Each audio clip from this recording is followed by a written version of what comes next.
암 전문가들에 의하면 사람은 누구나 매일 3,000개에서 5,000개 정도의 암세포가 생긴다고 해요. 내 몸에 매일 3,000개에서 5,000개 암세포? 얼굴빛이 안 좋아지신 분들 계신데 여러분 걱정하지 않으셔도 돼요. 왜냐하면 하나님이 우리 몸을 그렇게 허술하게 만들지 않으셨습니다. 자, 우리 몸을 보호하는 장치를 많이 두셨어요. 그 중에 하나가 아마 들어보셨을 거예요. NK 세포라고요. 내추럴 킬러 셀, 자연 살해 세포. 아마 들어보셨을 겁니다. 여러분 우리 몸 안에 이 암세포와 딱 싸울 수 있는 이 NK 세포가 우리 몸 안에 몇 개쯤 있을까요? 몇 개 정도 있을까요? 1부 때 대답하시더라고요. 많이 그러시더라고요. 진짜 많아요. 평균적으로 얼마나 있냐? 50억 개가 있습니다. 놀라지 마세요. 더 많게는 1,000억 개까지 있어요. 이런 반응 좋습니다. 여러분 우리 매일 3,000개에서 5,000개의 암세포가 생겨도 하나님이 우리 몸속에 그 세포와 대응할 수 있도록 NK세포 50억 개에서 많게는 1,000억 개예요. 게임이 안 되죠. 숫자상으로 게임이 안 돼요. 이 면역학 분야의 세계적인 권위자인 이 오쿠무라 고 교수가 쓴 이 3일 만에 잃는 면역이라는 책이 있습니다. 그 책에 보면 이 NK 세포에 대한 내용이 나오는데, 여러분 우리 몸을 구성하고 있는 세포가 약 60조 개입니다. 60조 개. 60조 개 중에 약 2% 정도가 매일 새롭게 이렇게 바뀌어져요. 새 것으로 교체가 돼요. 그 과정에서 여러 가지 이유가 있겠지만 불량세포, 우리가 잘 아는 암세포가 수천 개씩 생겨난다는 겁니다. 그런데도 암세포가 생긴다고 모두가 다 암에 걸리냐? 그렇지 않다는 거예요. 이유가 뭐냐? 이 암세포가 집단을 이루어서 어떤 이 발현되기 전까지 이 NK세포가 그것들을 딱 찾아내서 대응해서 먹어버린다는 거예요. 그래서 다 암으로 발전하지 않는다는 거예요. 자, 여러분 우리 코로나19 시대에 키워드 중에 하나가 슈퍼 면역력입니다. 면역력이 아주 갑인 사람들 있잖아요. 슈퍼 면역력. 얘기를 많이 하는데 이 NK세포가 강하면 어떤 바이러스가 들어와도 대처할 수 있는 능력이 있다는 거예요. 그래서 바이러스가 몸 안에 들어와도 병이 생기지 않는다는 거예요.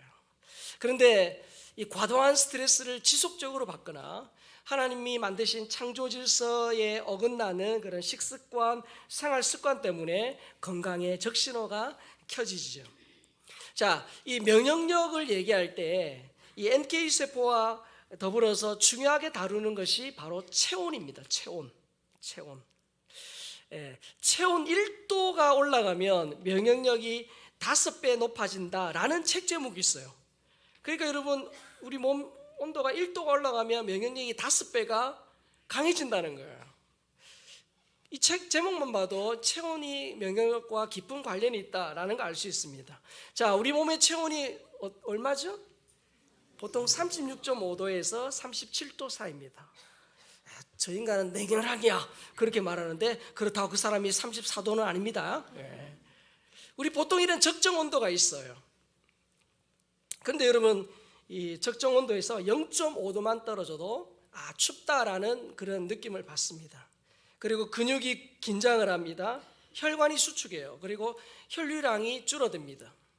또 혈액순환, 또 신진대사에 문제가 생기고요. 여러분 추운 데서 밥 먹으면 급체하기 쉽죠. 소화기능도 떨어집니다. 그리고 호르몬의 균형이 깨어집니다. 자, 그러다가 체온이 더 떨어져서 35도가 되면 막 몸이 떨리고요. 오한을 느낍니다. 그리고 피부가 창백해져요. 자, 34도가 되면 어떻게 되냐? 이 열 손실을 줄이기 위해서 심장 박동이 느려지면서 말이 꼬이기 시작한대요. 그리고 몸의 중심을 잡기가 어렵습니다. 그리고 그러다가 33도가 되면 근육이 굳고요. 31도에서는 의식이 흐려진대요. 그리고 29도가 되면 맥박과 호흡이 느려지다가 28도에서는 심장 기능이 멈춘다고 해요. 제가 지어낸 게 아니고요.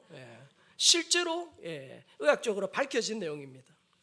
무슨 말입니까? 몸이 따뜻해야 면역 체계가 제대로 기능을 한다는 겁니다. 여러분, 우리 과거 50년, 100년보다 지금이요 의학적으로 굉장히 발달했어요. 맞습니까? 몰라볼 정도로 비교 자체가 불가할 정도로 의학이 발달했는데, 아이러니하게도 아픈 사람은 더 많아요.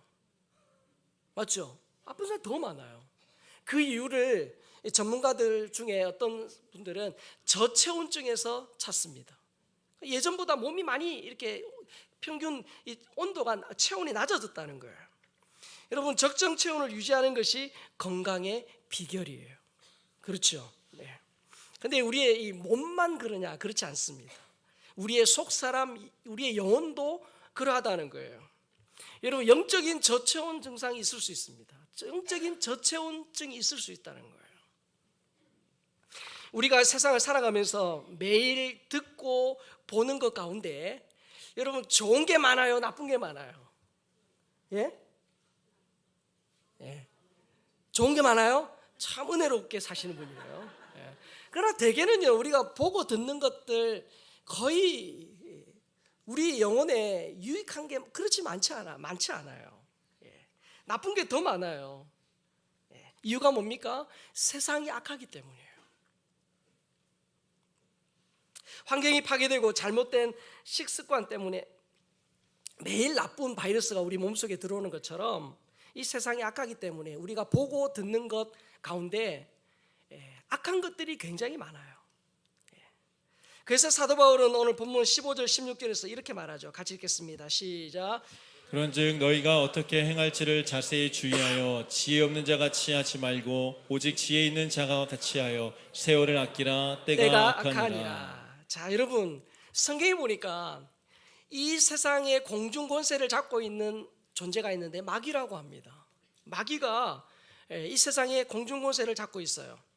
그래서 마귀는 하나님 대적하고 어쨌든 사람들이 죄짓게 해서 하나님을 모르게 하고 결국은 지옥으로 끌고 가는 존재잖아요. 그 마귀가 이 세상의 공중권세를 잡고 있어서 세상에 죄가 간영합니다. 그런 죄가 가득한 이 시대를 살아가는 우리에게 바울이 뭐라고 말합니까? 어떻게 행할지를 자세히 살피라, 그렇게 권면합니다. 여러분, 모든 것이 다 선하고 좋다면 그 중에 어떻게 해요? 우리가 분별해서 취사 선택할 이유가 없어요. 왜? 다 좋으니까. 그러나 우리가 사는 세상에 악한 것들이 많고 자칫 잘못하면 이 사단의 속임수에 넘어갈 수 있기 때문에 어리석은 자가 되지 않도록 자세히 살피라, 그렇게 권면해요. 그렇지 않으면 어떻게 합니까? 허송세월하기 쉽습니다. 다시 말해서 하나님이 우리에게 주신 시간과 재능과 건강과 물질을 허투루 잘못된 데 사용할 가능성이 있기 때문에, 낭비할 가능성이 있기 때문에 자세히 주의하여 살펴라, 그렇게 말합니다. 자, 그러면서 여기서 세월을 아끼라, 그런 말이 나오죠. 이 말은 돈으로 시간을 사라, 그런 의미입니다. 자, 좀 더 의역해서 말하자면 이런 뜻이죠. 우리가 돈을 소중히 여기는 것처럼 시간을 사용하는 데 신중하라, 그런 의미이고, 나아가서 시간을 잘 활용해서 세상의 빛과 소금으로 살아가라, 그런 뜻입니다.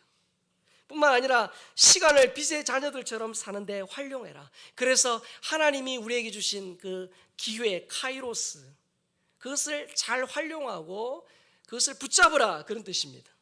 그래야 어리석은 자가 되지 않고 나중에 후회하지 않는다, 그렇게 말하는 거예요. 자, 여러분, 우리의 시간은 계속 흘러갑니다.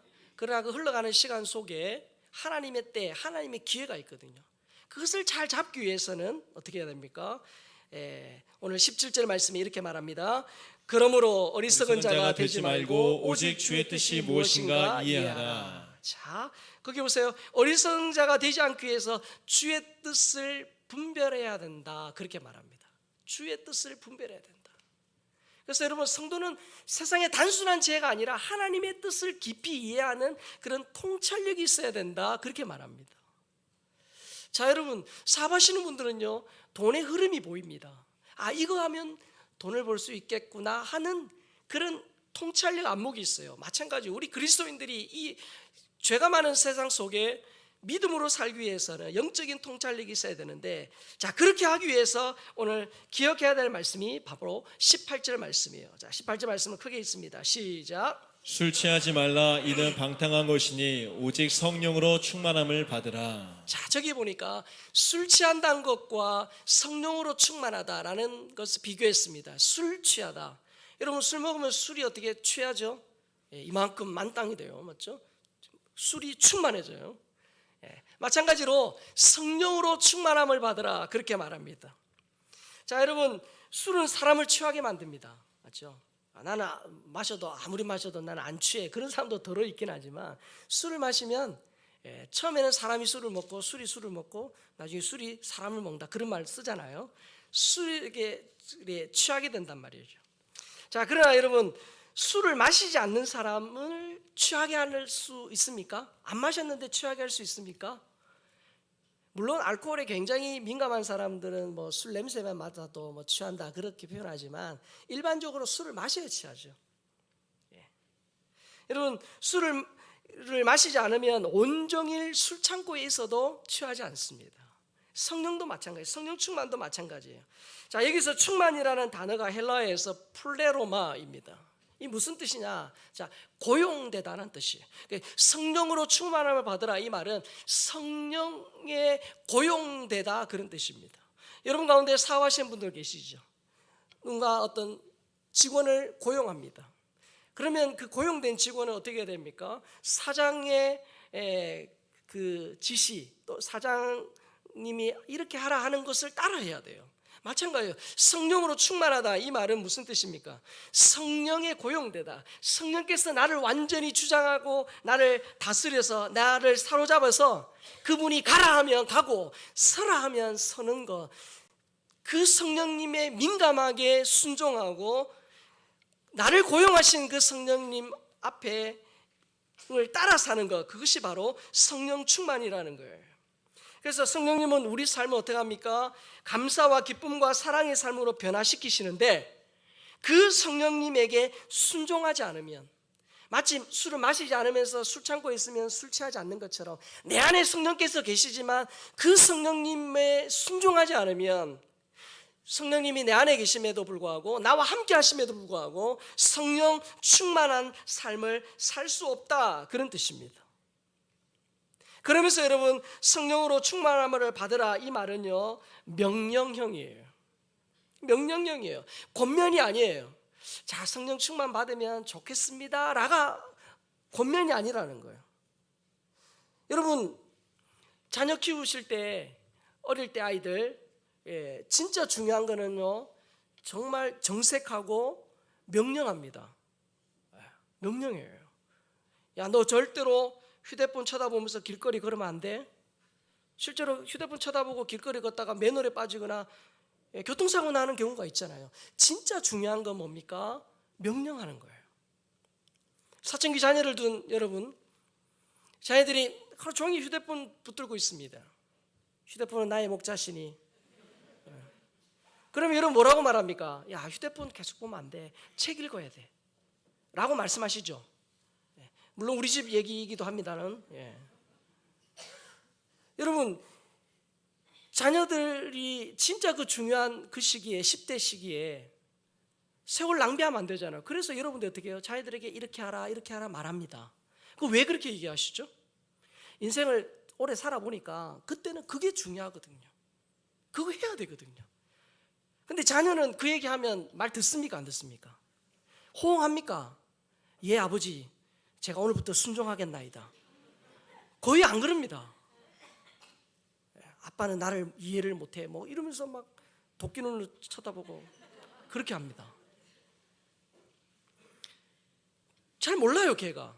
왜 아빠가 명령하는지, 왜 아빠가 그 얘기하는지 모릅니다. 여러분 마찬가지예요. 오직 성령으로 충만함을 받으라, 이렇게 명령하셨거든요. 더더욱이 현대인들은 하라 하지 말라 하는 말을 굉장히 거북하게 생각해요. 하나님이 갑질한다, 이렇게 생각합니다. 하라 하지 마라. 내가 내 인생을 내가 이끌어가는, 내가 결정해서 하는데 왜 하나님 하라 하지 말라 그렇게 말하냐, 그렇게 대듭니다. 그러나 여러분, 하나님이 명령하신 것에는 그만한 이유가 있어요. 하나님은 우리의 아버지세요. 맞죠? 아버지는 자녀를 전적으로 책임져요. 그래서 자녀인 우리에게 절대적으로 유익하고 필요하기 때문에 명령하신 거예요. 근데 우리는 하나님이 우리 성령으로 충만함을 받으라 그러면 왠지 싫어요. 괜히 성령 충만해지면 하나님이 갑자기 어느 날 부르셔가지고 아프리카로 선교 가라 할까봐 가능하면 덜 성령 충만하려고 애를 써요. 근데 여러분 기억하셔야 돼요. 명령하셨다는 것은 오직 성령으로 충만한 것이 내게 가장 필요하고 내게 가장 중요하고 내게 가장 좋은 것이에요. 그래서 성령의 충만함을 받으라고 한 거예요.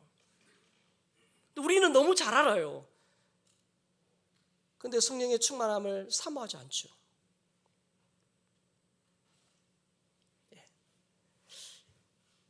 뿐만 아니라 성령으로 충만함을 받으라 이 말은요, 헬라어로 보면 복수형이에요. 성령 충만은 어느 소수의 엘리트 교인들에게만 해당되는 그 엘리트 교인들의 전유물이 아니에요. 어떤 특별한 사람만 받으라는 것이 아니라 하나님의 백성이라면 모두가 다 성령으로 충만함을 받아야 돼요. 여러분, 성령 충만은 내 안에 계신 성령님을 내 삶의 주인으로 인정하고 그분의 인도함을 받으려고 하고 그분을 의지하는 거예요. 여러분들의 인생의 중요한 것들 여러분들이 다 결정하시고 나중에 잘 안 되니까 119처럼 하나님 부르지 마세요. 하나님 그런 분이 아니에요. 우리의 처음부터 끝까지 내 인생을 인도해 가시는 분이에요. 그래서 그분 앞에 내 인생을 드리고 처음도 중간도 끝도 하나님 앞에 묻고 그분의 인도하심을 받으려고 애를 써야 돼요. 예수님으로 사는 것이 이 악한 세상에서 지혜롭게 사는 유일한 비결이에요. 여러분, 세상 사람들과 경쟁해서 승리하고 싶습니까? 여러분, 세상 사람들보다 더 탁월하게 살고 싶습니까? 그러면 성령 충만하셔야 돼요. 왜요? 세상 사람들은 성령 충만을 몰라요. 세상 충만해요. 자기 충만해요. 그러나 여러분, 세상을 창조하시고 우리의 처음과 중간과 끝이 되시고 우리의 인생의 주인 되시는 그 하나님으로 충만하면 그분이 나를 인도해 가시는데 세상 사람과는 비교되지 않아요. 다니엘, 그 술사들, 바벨론의 술사들보다 10배가 뛰어났어요. 여러분, 2배만 뛰어나도 경쟁이 안 되는데 10배예요, 10배. 그게 이 다니엘이요, 성령으로 충만했기 때문이에요. 성령으로 충만함을 받으라 이 말은요, 헬라어로 보면 수동태입니다. 수동태, 능동태 아시죠? 학교 다닐 때 배우셨어요. 기억 안 나셔도 배우셨어요, 분명히. 수동태라는 거예요, 수동태. 무슨 말이냐? 성령 충만은 자기 힘으로 따내는 게 아니에요. 성령 충만은 뭐 기술을 배우거나 신앙 고백물을 막 주문해오듯이 암송한다고 얻어지는 게 아니에요. 뭡니까? 성령 충만은 하나님께서 그리스도를 통하여 내게 내려주신 그 은혜, 하나님이 주시는 걸 받는 거예요. 물론 우리가 하나님 앞에 성령 충만을 구하고 기도하는 건 내가 할 일이에요. 그러나 뭐 어느 집회 가면 사람들 세워놓고 야 성령 받으라 이러면서 장풍 쏘고 마치 그게 그분이 성령을 주는 것처럼 그렇게 하는데 아니에요. 성령은 하나님이 우리에게 주시는 거예요. 그래서 여러분, 성령 충만 받기 위해서 수동태잖아요. 그분이 주시는 거잖아요. 그러니까 여러분, 은혜의 자리, 기도의 자리, 말씀이 선포되는 자리에 있어야 돼요. 그래야 성령께서 내게 하나님이 성령을 주신다니까요. 여러분, 술집에서 성령 충만 달라고 아무리 기도해 보세요. 주시나? 그래서 여러분, 기도의 자리, 은혜의 자리, 말씀이 선포되는 자리에 내가 있어야 되는 거예요. 그래서 우리가 주일날 예배 드리는 것이고 부흥회를 통해서 부흥의 자리에, 그 말씀의 자리에 있는 겁니다. 새벽마다 기도하는 이유가 거기 있는 거예요. 또한 성령으로 충만함을 받으라 이 말은요, 헬라어로 현재형입니다. 이 무슨 말이냐? 현재형이라는 말은 계속 어떻게 해요? 충만을 받으라는 거예요.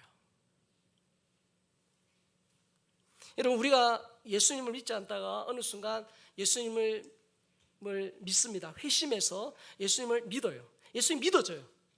그때는요, 단회적인 사건이에요. 성령이 나를 완전히 사로잡아서 나를 회개시키시고 내 인생의 주인이 그분이시다는 것을 고백하게 하는 그 사건은 단회적이에요. 소위 말해서 첫사랑, 그건 한 번이에요.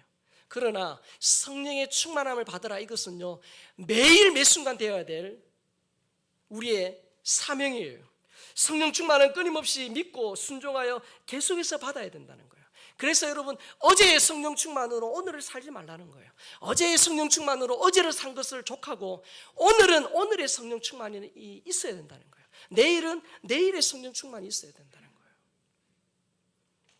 그래서 우리가 흔히 나 20대 때, 30대 때 정말 주의 일 열심히 했고 그때 기도 많이 했는데, 좋은 신앙의 추억은 될 수 있지만 그것으로 오늘 살지 말라는 거예요. 오늘 필요한 성령의 충만이 필요하다는 거예요. 매일 성령의 충만함을 받아야 된다는 거예요. 여러분, 이 성령 충만하면 떠오르는 인물이 한 명 있어요. 질문할게요. 여러분, 성경의 수많은 인물 중에 이 롤러코스터 타보셨죠? 쑥 올라갔다 쑥 내려갔다 롤러코스터 신앙을 보여주는 인물이 한 명 있어요. 제가 생각했을 때는 이분처럼 이렇게 극적인 롤러코스터 신앙인이 또 있겠나 할 정도인데요. 누구냐면 궁금하세요? 저는 베드로가 그런 인물인 것 같아요. 왜냐? 어느 날 예수님이 물으셔요. 제자들에게, 야, 사람들이 나를 누구로 아냐? 그러니까 엘리야라고 합니다.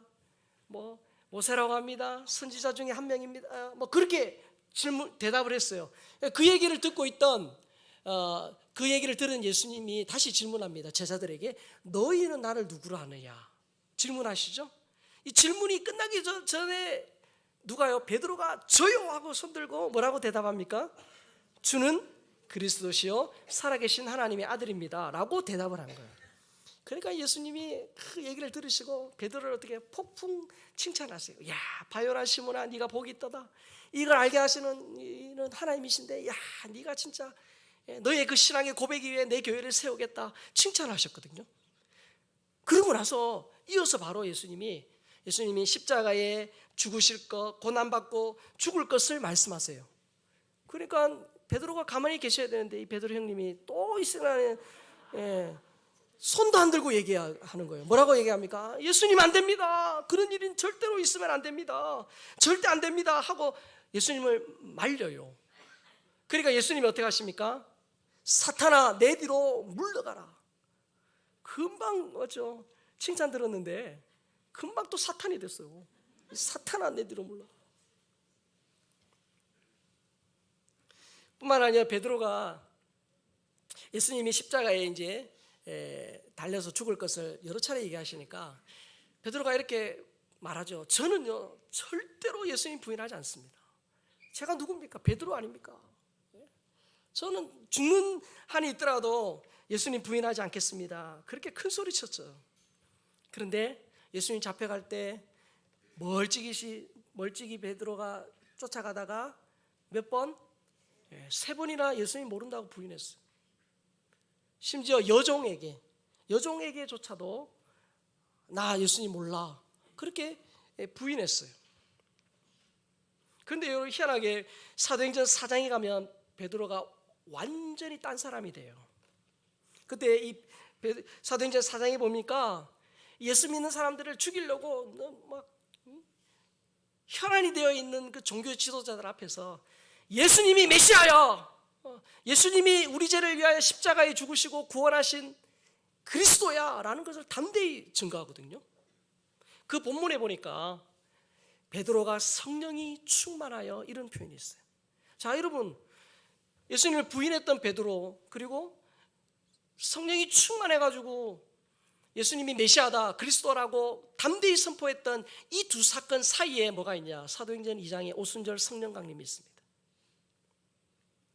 이 베드로의 극적인 반전은요, 성령 그리고 성령 충만이 아니고는 설명이 불가하다는 거예요. 여러분 우리도 마찬가지예요.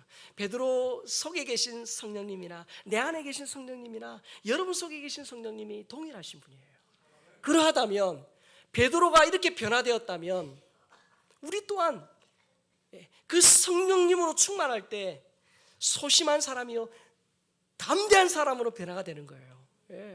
그리고 우울한 사람이 기쁨의 사람으로 바뀌는 거예요.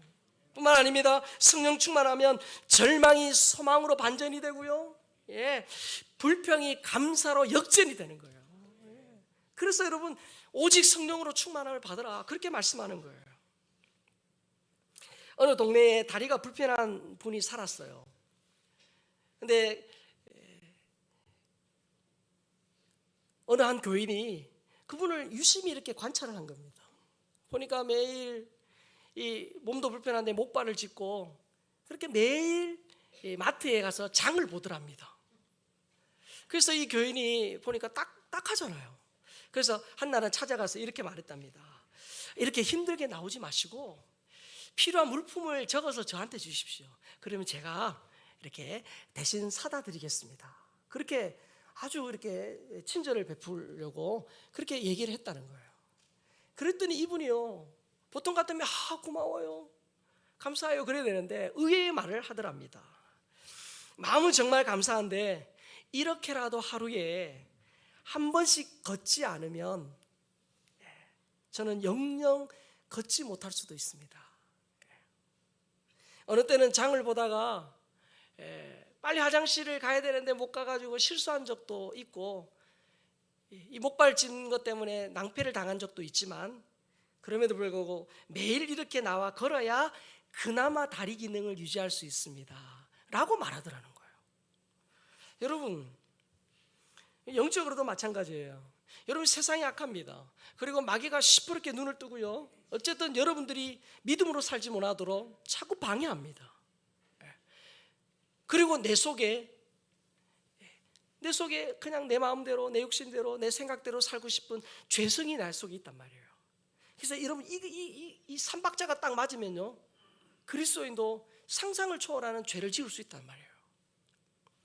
그래서 우리가 마귀의 생각을 따라가지 않고 이 세상의 가치관, 이 세상 풍조를 따라 살지 않으려면 어떻게 해요? 매일 성령의 충만함을 받아야 한다는 거예요. 여러분 이 다리 불편한 사람이 매일 조금씩 걸어야 그나마 이 다리의 기능이 유지된다고 생각한 것처럼 마찬가지예요. 우리가 이 험악한 세상을 살아갈 때 한순간순간 우리가 깨어 기도하지 않으면 마귀에게 우리의 마음을 빼앗긴다는 거예요.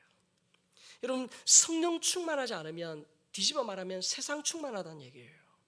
여러분 세상 충만하면요 결코 우리 그리스도인들은 행복하지 못해요. 행복할 수가 없어요. 왜? 우리는 우리 속에 성령님이 계시는데 그분이 내 삶을 인도해 가셔야 행복한데 그 성령님과는 전혀 반대되는 세상으로 충만하면 늘 고민, 갈등, 죄책감, 힘들다는 거예요. 자, 여러분 오늘 저녁부터 신년 부흥회가 시작이 됩니다. 집중적으로 말씀 듣고 기도하는 이 부흥회가요 영적 체온을 올리는 시간이에요. 여러분 저체온증에 걸리면 몸의 모든 기능이 떨어져요. 그래서 막 사는 게 불편하고 재미없고 힘들어요. 마찬가지예요. 영적 저체온증에 걸리면 몸은 예배당에 와 있지만 생각은 출장 가 있어요. 예배 드리는 거 부담스러워요. 오늘따라 설교가 기네. 그래서 시기를 보세요. 우리가 처음 예수님 만났을 때 찬송하고 기도하고 말씀 들으면 그렇게 좋았는데 어느 순간 그러하지 못하다면 내가 영적으로 지금 저체온증이 온 거예요. 여러분 성령 충만이 영적 체온을 올리는 거예요. 우리의 몸이 우리 체온이 올라가면 면역력이 강해지듯이 우리의 은혜 받아서 우리의 영적인 사람이 강건해지면 어떻게 해요? 우리의 속 사람이 강건해지면 웬만한 시험과 문제가 와도 이겨내요.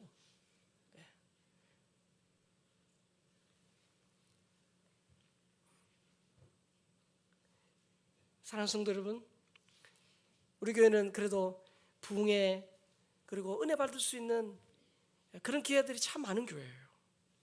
그러나 여러분, 그런 기회가 있어도 여러분들이 오셔서 말씀 듣고 기도해야, 이 은혜의 자리에 있어야 하나님이 역사하시는 거예요. 이 자리에 오는 건 여러분이 하시는 일이고, 오면 역사하시는 것은 하나님이 하시는 거예요. 예. 여러분, 성령 충만으로 영적 명령이 높아지면요, 시험을 이겨요. 우리가 소위 말해서 시험 들었다 이런 표현을 많이 씁니다. 별거 아닌 말에 어떻게 해요? 섭섭해요. 괜히 내 상태가 안 좋으니까 그 상대방은 그냥 동일하게 한 얘기도 내가 그것을 잘 받아내지 못하는 거예요. 마찬가지예요. 여러분, 성령 충만하지 않으면 작은 일에도 넘어져요. 시험이 들어요. 그러나 성령 충만하면 어떡하죠? 시험을 이겨요. 왜요? 성령님이 그런 분이시거든요. 성령님은 우리에게 힘을 주시고 용기를 주시고 희망을 주시는 분이거든요. 그래서 그분으로 충만하면 삶에 문제가 있고 어려워도 어떻게 해요? 할 수 있어. 하나님이 내 아버지시야. 예, 주님이 나와 함께 하셔. 기도하면 응답하셔. 그런 믿음이 생기거든요. 이 부흥회로 영적 체온을 높이고 매일 말씀과 기도로 영적 체온을 유지하는 거예요. 그게 신앙생활이에요. 부흥회는 어떻게 해요? 떨어졌던 우리 영적 체온을 딱 올리는 거예요. 그리고 딱 그 올려진 영적 체온을 어떻게 해요? 매일 어떻게 해요? 기도하고 말씀 듣고 말씀 보고 하면서 그 체온을 유지하는 게 건강의 비결이에요. 그게 영적으로 건강한 지름길이에요. 그래서 여러분, 그렇게 성령 충만하면 가정생활, 또 어떻게 해요? 사회생활, 신앙생활이 즐겁거든요. 특별히 우리 부흥회를 앞두고 늘 한 주간 기도하잖아요. 이번 주도 많은 분들이 오셔서 새벽을 깨우면서 부흥회에 부어주신 은혜를 사모하며 기도했어요. 이전에 없던 은혜가 있을 거예요. 그래서 여러분, 이미 기도했기 때문에 이 자리에 와서 앉아서 여러분 부흥회 참석만 해도 은혜가 있을 줄로 믿습니다. 예. 여러분, 이번에 7번 있는데 저는 7번 다 못 와요. 저는 새벽 처질이 아니라 가지고 못 일어나요. 그러면 저녁에 오시면 돼요. 저는 저녁에 일이 많아서 안 돼요. 그러면요, 새벽 딱 3일이에요. 그렇죠? 월화수. 그러니까 3일 새벽에 오시는 거예요. 3일 새벽에 오셔가지고 은혜 받으면 와, 괜찮다, 이 좋다. 그러면 계속 어때요? 새벽 기도하시는 체질로 바뀌어지면 우리의 삶에 놀라운 변화들이 일어난다는 거예요. 그래서 이번 부흥회를 통해서 성령 충만함으로 나를 이기고 세상 이기고 마귀를 이기는 우리 모든 죄의 백성들 될 수 있기를 주님의 이름으로 축복합니다. 아멘. 이 시간 우리 말씀을 생각하면서 성령 하나님 나를 만지소서, 우리 찬양 하나님께 드리겠습니다.